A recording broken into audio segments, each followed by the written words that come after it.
নমস্কার বন্ধুরা, শুভ দুপুর। আশা করি আপনারা সকলেই ভালো আছেন এবং সুস্থ আছেন। তো আজকে আমি আরেকটি চিকেনের রেসিপি নিয়ে আপনাদের সামনে চলে আসলাম। তো চিকেনের রেসিপিটা করতে যা যা ইনগ্রেডিয়েন্টস লাগবে সেগুলো একটু আপনাদের সঙ্গে শেয়ার করি। তো মেন ইনগ্রেডিয়েন্টস এখানে চিকেন আছে, এখানে পেঁয়াজ কুচি করে রাখা, ধনেপাতা কুচি করে রাখা, টমেটো কুচিয়ে রাখা, কাঁচা লঙ্কাও কুচিয়ে রাখা। আর এখানে গুঁড়ো মশলা হিসেবে বলতে গুঁড়ো মশলা পুরো যাচ্ছে না, সব আধ ভাঙা। জিরেটাকেও ক্রাশ করে নিয়েছি, গোলমরিচ ক্রাশ করা, ধনে আর চিলি ফ্লেক্স আছে, আর এখানে আছে গোটা গরম মশলাও আধ ভাঙা করে রাখা। তো এবার আমি মেন কোর্সের দিকে চলে যাব। এখানে আমার তেল গরম করতে দেওয়া আছে, সঙ্গে থাকবেন। তেলটা আমার হিট হয়ে গেছে।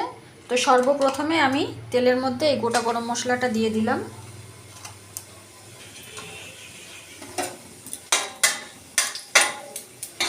এবারে আমি চিকেনটা আস্তে আস্তে দিয়ে দেব তেলের মধ্যে।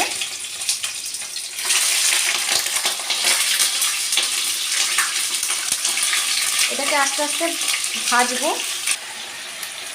চিকেনটাকে তেলের মধ্যে দিয়ে একটু ভেজে নিয়েছি। এমতো অবস্থায় আমি এই চিকেনের মধ্যে পেঁয়াজ কুচি দিয়ে দেব, পেঁয়াজ কুচি দিয়ে দেব, আর দেব টমেটো কুচি।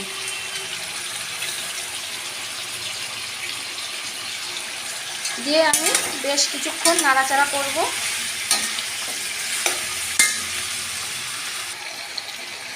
তো চিকেনের মধ্যে পেঁয়াজ আর টমেটো দিয়ে বেশ কিছুক্ষণ আমি ভাজলাম।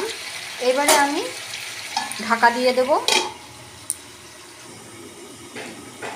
তো বন্ধুরা, আমি এবার ঢাকাটা খুলে দেখে নেব যে কি পর্যায়ে আছে।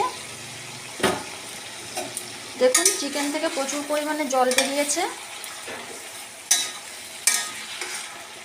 আর টমেটোটাও একটু গলে গলে এসেছে।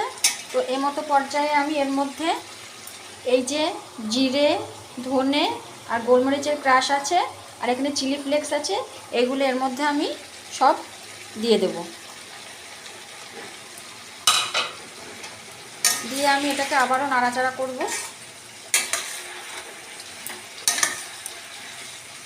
সঙ্গে থাকবেন।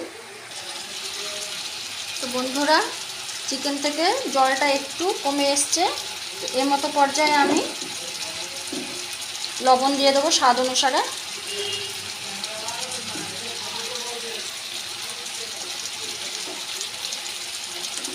আর একটা কথা বলি, এই রান্নাটায় কিন্তু আমি হলুদের ব্যবহার করব না।